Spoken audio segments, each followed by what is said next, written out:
जब माता मंदोदरी ने पांडवों को बचाया डूबने से, क्यों गए थे पांडव लंका और कैसे पांचों पांडव कुंभकर्ण की खोपड़ी में डूबने लगे, किसने बचाया पांडवों को डूबने से, क्या था आखिर खोपड़ी का रहस्य। यह कथा द्वापर युद्ध के अंतिम चरण की है, जब महाभारत का युद्ध होने वाला था, जिसके चलते कौरव और पांडव अपनी अपनी सेना एकत्रित करने में लगे थे। कौरव और पांडव दोनों पक्ष को सेनाओं की आवश्यकता थी, इसलिए दोनों पक्ष अपने सगे संबंधियों या जानकारों को युद्ध के लिए आमंत्रण भेज रहे थे। एक दिन पांडव अपनी माता कुंती के पास गए, जहां उन्होंने चिंतित होते हुए कहा कि माता, यह युद्ध हम कैसे जीतेंगे, क्योंकि कौरवों के पास सेना की तादाद ज्यादा है। तभी माता कुंती पांडवों को सेना के लिए दक्षिण दिशा में जाने की बात कहती है, जहां पर मौजूद थी लंका।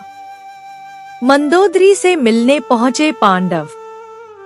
पांचों पांडव माता कुंती से आज्ञा लेकर लंका के लिए निकल गए। रास्ते में उन्होंने भगवान शिव के दर्शन किए। लंका तक जाने का इकलौता मार्ग था राम सेतु, जो कि उस समय टूटा हुआ था। इसलिए लंका जाने के लिए उस क्षेत्र के लोग राम सेतु की मरम्मत किया करते थे। उसी सेतु के माध्यम से पांडव लंका पहुँचे। तब उन्होंने वहां पहुंचकर माता मंदोदरी से भेंट की।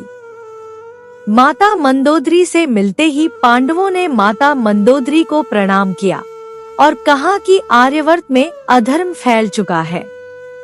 माता मंदोदरी से मांगी मदद, जिसके चलते हमें अपने सगे संबंधियों के साथ एक विशाल युद्ध में कूदना पड़ रहा है, जो धर्म और अधर्म की डोर को समेटे हुआ है। हम अपनी माता कुंती के आदेश से ही यहाँ आए हैं और आपसे चाहते हैं कि आप अपनी विशाल सेना से महाभारत के युद्ध में हमारा समर्थन करें।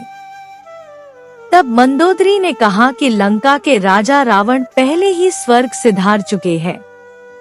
स्वर्ग और इंद्र को जीतने वाला मेरा पुत्र मेघनाथ भी पहले ही वीर गति को प्राप्त हो चुका है। वहीं मेरे देवर विभीषण पहले ही खुद को भगवान को समर्पित कर चुके हैं। इसलिए हम आपकी ज्यादा सहायता नहीं कर सकते हैं, लेकिन हाँ, लंका के कुछ सैनिक जरूर आपको दे सकते हैं। लंका की सेना का साथ सुनकर युधिष्ठिर को खुशी हुई। वहीं रात होने की वजह से पांडवों ने लंका में ही निवास किया। पांचों पांडव स्नान के लिए खोजने लगे सरोवर। सुबह मंदोदरी ने पांचों पांडवों को स्नान के लिए भेजा। पांचों पांडव स्नान के लिए सरोवर की तलाश में निकल पड़े। तभी उन्हें एक सरोवर दिखा, लेकिन आपको बता दे कि वो सरोवर नहीं बल्कि कुंभकर्ण की खोपड़ी थी। जैसे ही पांचों पांडव स्नान के लिए खोपड़ी में उतरे तो पांचों उस सरोवर में डूबने लगे। उन्हें कुछ समझ नहीं आ रहा था कि आखिरकार उनके साथ ऐसा क्यों हो रहा है। तभी वहां मौजूद एक गवाले ने पांडवों को खोपड़ी में डूबते देखा और यह बात जाकर माता मंदोदरी को बताई। मंदोदरी पांडवों की मदद के लिए सरोवर पहुंची। मंदोदरी ने खोपड़ी को उल्टा कर बचाई पांडवों की जान। उन्होंने खोपड़ी को उल्टा किया और पांडवों को डूबने से बचाया। पांडवों ने माता मंदोदरी से पूछा कि आपने सरोवर को कैसे उल्टाया। तभी माता मंदोदरी बताती है कि सरोवर नहीं बल्कि मेरे देवर कुंभकर्ण की खोपड़ी है। यह सब सुनते ही पांचों पांडव एक पल के लिए हैरान रह गए। इसी के साथ माता मंदोदरी ने पांडवों को रावण की कथा भी सुनाई कि कैसे वो अधर्म के मार्ग पर चलते हुए भगवान श्री राम के हाथों मारे गए।